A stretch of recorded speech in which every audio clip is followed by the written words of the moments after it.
Programme में दोबारा खुश आमदीद। और अब हम बात करेंगे स्लो इंटरनेट पे गफलत है, ये नाहली है या क्या वजह है, क्या वो फायरवॉल है। और एक मुख्तात अंदाजे के मुताबिक पाकिस्तान में आईटी की एक्सपोर्ट्स तकरीबन $10 मिलियन हैं और 2023-24 में पाकिस्तान की आईटी एक्सपोर्ट्स $3.2 बिलियन की थी।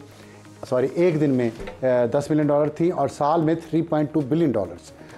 और तकरीबन 30 लाख लोग इससे वाबस्ता हैं जो फ्रीलांसिंग के ज़रिए अपना कारोबार चलाते हैं। 30 लाख लोगों को जॉब्स मिली हुई हैं, बड़ी अच्छी जॉब्स हैं, बड़े अच्छे पैसे कमाते हैं। लेकिन जब से इंटरनेट स्लो हुआ है बहुत सारी शिकायत आप देख रहे हैं और उसमें ये भी कहा जा रहा है कि फाइवर या फीवर, उसका जो भी नाम है, वो भी पाकिस्तान के लोगों को अनअवेलेबल शो कर रहा है, जिससे उनके रोज़गार मुतासर हो रहा है। इसके अलावा बहुत सारे तरीक़ों से इंटरनेट के स्लो होने से असरात, मनफी असरात मुरतब हो रहे हैं।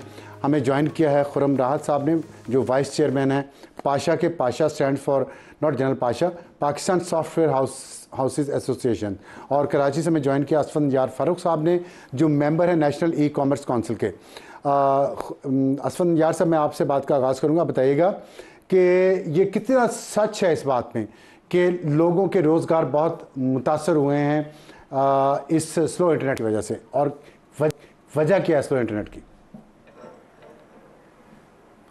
जी शुक्रिया जी। दरअसल बात ये कि जितने भी हमारी कम्युनिकेशन टूल्स होती हैं, जैसे कि व्हाट्सएप है और इंटरनेट के जो टूल्स हैं, वर्चुअल मीटिंग्स के और ऑनलाइन टूल्स हैं, ये सारे काफ़ी हद तक मुतासर हुए हैं पिछले चंद दिनों से, और उससे पहले वक्तन फ़क्तन 6 माह से। तो इशू ये है कि मिसाल के तौर पे अगर फ्रीलांसर्स हैं तो उनके कनेक्शन और कनेक्टिविटी के इशू चैलेंजेस आ रहे हैं। अब चूँकि उसकी वजह से फाइवर जैसे मार्केट प्लेस है और भी जगहों पे ये इशू नज़र आ रहा है कि डिसरप्शन की वजह से खुद ही वो क्लाइंट्स को सही तरह सर्व नहीं कर पा रहे, या वो मार्केट प्लेसेस समझती हैं कि उनको सर्व नहीं कर पाएंगे, जिसकी वजह से फिर इमेज ख़राब हो रहा है उनका, उनकी रोज़गार इफेक्ट हो रही है। फ्रीलांसर्स की अगर खास बात करूँ, उसके अलावा हमारे ई कॉमर्स के सेक्टर के अंदर डोमेस्टिकली ये इंटरनेट स्लो डाउन और सुस्ती की वजह से जो कम्युनिकेशन टूल खासतौर पर व्हाट्सएप है, उसके ऊपर जो लोग लाइव लोकेशन शेयर करनी होती है या लोकेशन शेयर करनी होती है, तस्वीरें शेयर करनी होती है कि हमें ये बेच रहा हूँ या यहाँ मुझे पहुँचा दें, या बहुत सारी कोऑर्डिनेशन जो होती हैं वो मुतासर हुई हुई हैं। कितना नेगेटिव इम्पैक्ट हुआ है आपकी ई कॉमर्स पे?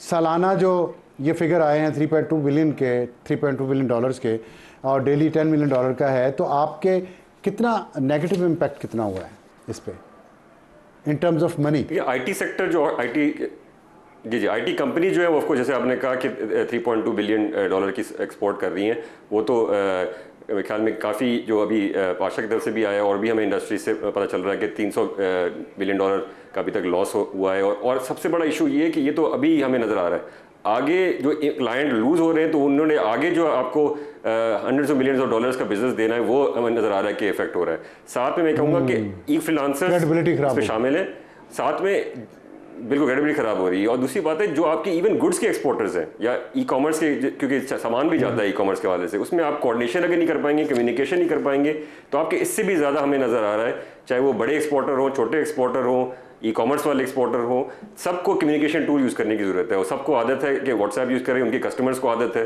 फिर ईमेल्स के मसले, इंटरनेट टूल्स जैसे जूम है, गूगल मीट वगैरह, स्काइप वगैरह, वो भी मुतासर हुए हैं, लैग आ जाता है, आवाज़ चली जाती है, वीडियो कम इशू हो जाता है। तो हम तो आई थिंक बात कर रहे हैं कि बिलियंस ऑफ डॉलर्स की तरफ हम जा रहे हैं अगर ये इशू रिजॉल्व नहीं हुआ। ठीक है, ठीक है। खुरम साहब, आपने सुना सब जो फरमा रहे थे। अब बात ये है कि एक तो आम आदमी का मसला है, मेरे जैसे आम आदमी का मसला, हम व्हाट्सएप पे वीडियो डाउनलोड नहीं कर सकते, कोई एक्सेस नहीं है, यूट्यूब प्रॉब्लम कर रहा है। लेकिन जो लोग कारोबार से मुंसलिक हैं, इसके अपनी रोज़ी कमा रहे हैं, आपके ख्याल में ये हुकूमत की तरफ से ये जो हुआ है, या पहले तो बताएं कि क्या हुकूमत इसकी ज़िम्मेदार है या नहीं है?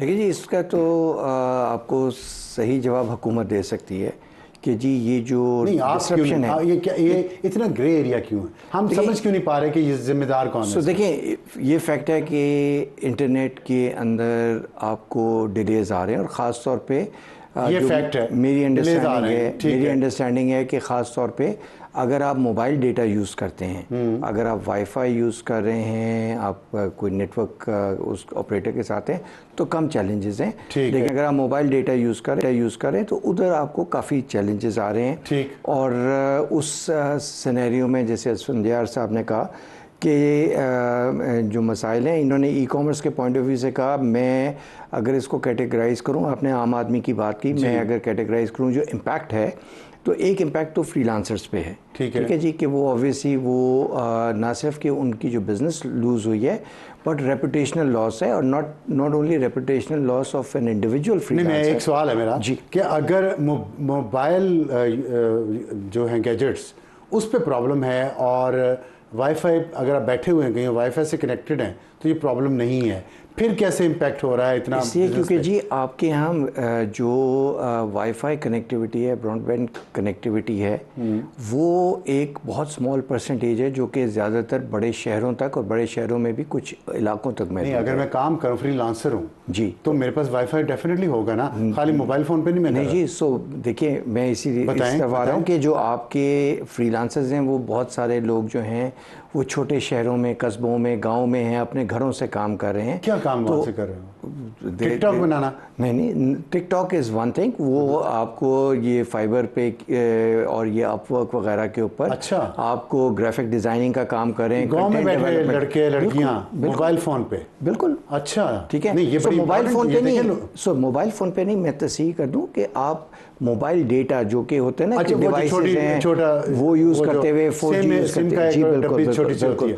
उसको यूज़ करते हुए, क्योंकि आपके छोटे शहरों वायर के जरिए, केबल के जरिए वो नहीं है। ठीक है जी, तो वो वेरी वैलिड पॉइंट। ठीक है जी, तो इस वजह से, उसकी वजह से तो मोबाइल नेटवर्क पे ये प्रॉब्लम क्यों आ रहा है? मोबाइल, ये तो आपको पीटीए या गवर्नमेंट ही बता सकती है। हुकूमत झूठ बोलेगी, हुकूमत गलत बयानी करेगी, मीडिया का काम है कि लोगों तक सच लेके जाना। हाँ, और हमें सच आप जैसे एक्सपर्ट से पता चलता है। देखिए जी, हम तो स्पेकुलेट कर सकते हैं ना। स्पेकुलेट क्या कर रहे हैं? हम स्पेकुलेट ये कर रहे हैं चूँकि ये एक आ रही है, बार बार बात आ रही है कि जी कोई फायरवॉल लग रही है, कोई इस तरह की चीज़ लग रही है, तो अब और उसके दौरान कोइंसिडेंस ये है कि ये इफेक्ट हुआ है, तो आप फायरवॉल वजह हो सकती है इंटरनेट के स्लो होने की? अगेन हो सकती है, उसकी इम्प्लीमेंटेशन हो सकता है प्रॉपर इम्प्लीमेंटेशन हो जाए, उसके बाद वो ठीक हो जाए। बट इस वक्त चूँकि दुनिया में क्या एग्जांपल्स हैं? सो देखिए जी, फायरवॉल दुनिया में भी लगी हैं, दुनिया में लगी हुई हैं, सो वो बात वही आ जाती है। चाइना है फॉर एग्जांपल, बिल्कुल, तो उनका इंटरनेट स्लो तो नहीं है। सो मैं वही बात कर रहा हूँ ना कि जी हमारे हाथ में, फिर बंदर के हाथ में उस तरह आ गया। हाँ, मैं ये कहूँगा जी, देखिए इन हाइंडसाइड हम सब क्रिटिसाइज कर सकते हैं, फैक्ट रिमेन्स के इशू है, ठीक है ना, तो अभी फैक्ट रिमेन्स, हम सब इम्पैक्टेड हैं, इंडस्ट्री इम्पैक्टेड है। और आप फ्रीलांसर्स की बात कर रहे हैं, मैं उसके अलावा जो बात करना चाहूँगा कि चूँकि कोविड के बाद वर्क फ्रॉम होम एक रियलिटी बन चुकी है, तो बहुत सारी ऑर्गेनाइजेशंस हैं जो कि वर्क फ्रॉम होम जिनके लोग काम कर रहे होते हैं और वही डिवाइसेस के थ्रू कर रहे होते हैं, तो वो उनकी एफिशिएंसी पे भी फ़र्क पड़ा है, चाहे वो एक्सपोर्ट मार्केट हो चाहे लोकल मार्केट हो, और वो खाली आईटी इंडस्ट्री नहीं, लेकिन जो लोग आईटी का इस्तेमाल करते हैं। हुकूमत को सब कह रहे हैं, आप भी कह रहे हैं, ई कॉमर्स वाले भी कह रहे हैं, आम यूज़र्स भी कह रहे हैं, उस पर असर क्यों नहीं हो रहा? वो संगदिल है हुकूमत, इनएफिशिएंट है, या वो ये करना ही नहीं चाहती? मेरा अपना ये ख्याल नहीं है कि नहीं करना चाहती, मेरा ख्याल है कि वो जो भी कर रहे हैं वो शायद वो वैसे बेहतर बता सकते हैं, लेकिन मेरा ख्याल है कि वो कई दफ़ा आप अज्यूम करते हैं कि चीज़ें बड़ी स्मूथली हो जाएंगी, एंड एट टाइम्स स्मूथली नहीं होती हैं, तो फिर वो इस तरह के मसाइल आते हैं। अभी ये मैं स्पेकुलेट कर रहा हूँ, शायद ये मोस्ट प्रॉब्ली ऐसा हुआ है। तो उस सिनेरियो में कई दफ़ा होता है कि मेरे हिसाब से इट इज़ इम्पॉर्टेंट कि अगर इस तरह की कोई चीज़ है तो कोई एक क्लियर स्टेटमेंट आ जाए, क्लैरिटी आ जाए, बिकॉज आई थिंक जो आप अगर क्लैरिटी नहीं आएगी तो वो फिर र्यूमर मॉन्गरिंग होती है। बिल्कुल सही, बहुत अच्छी। अच्छा असफंदियार साहब, ये बताइएगा आपके ख्याल में जिम्मेदार कौन है? हुकूमत नाअहल है, जानबूझ के कर रही है, या उनसे कंट्रोल नहीं हो रही है चीज़ और क्लैरिटी नहीं दे रही? क्विकली ज़रा बता दें। मेरे ख्याल में सबसे इम्पोर्टेंट चीज़ ट्रांसपेरेंसी है। हमने अभी तक पिछले चंद महीनों से जो टेस्टिंग हो रही है, जो भी हो रहा है, जो भी चेंजेस आ रहे हैं, उसमें पता नहीं चलता कि एक्चुअली डिसरप्शन किस वक्त तक होगी, ताकि हम बता सकें लोगों को कि जी क्लाइंट्स को कि जी इतना टाइम थोड़ा सा हमें वेट कर लें, ये हो जाएगा। अगर हम बता नहीं सकते, अगर हुकूमत नहीं बता सकती, तो हम कैसे आगे बताएं? इस तरह से प्लानिंग तो नहीं हो सकती। तो मेरे ख्याल में नंबर 1, नंबर 2 इंपॉर्टेंट ये है कि आपका ट्रांसपेरेंसी नहीं होगी और फिर बिजनेस प्लानिंग नहीं हो सकती। और मेरे ख्याल में ये कोलैटरल डैमेज है of other maybe reasons why these things are being done, cyber security, other reasons. लेकिन मेरे ख्याल में कोलैटरल डैमेज को नहीं शायद मे बी काउंट किया गया है और उसको मैनेज नहीं किया गया कि भाई ये क्यों, उसको कैसे इंश्योर करें कि ये डिसरप्शन ना हो। ठीक है, बहुत शुक्रिया मेहमानों का। आखिर में मैं ये बात शिज़ा फातिमा ख्वाजा साहिबा जो वज़ीर बराए IT एंड टेलीकॉम हैं, आपसे ये दरख्वास्त करना चाहता हूँ बहुत मुअद्दबाना तरीके से कि आप हुकूमत हैं, अपने आप को ट्रांसपेरेंट बनाएं, अपने आप को ज़िम्मेदार बनाएं।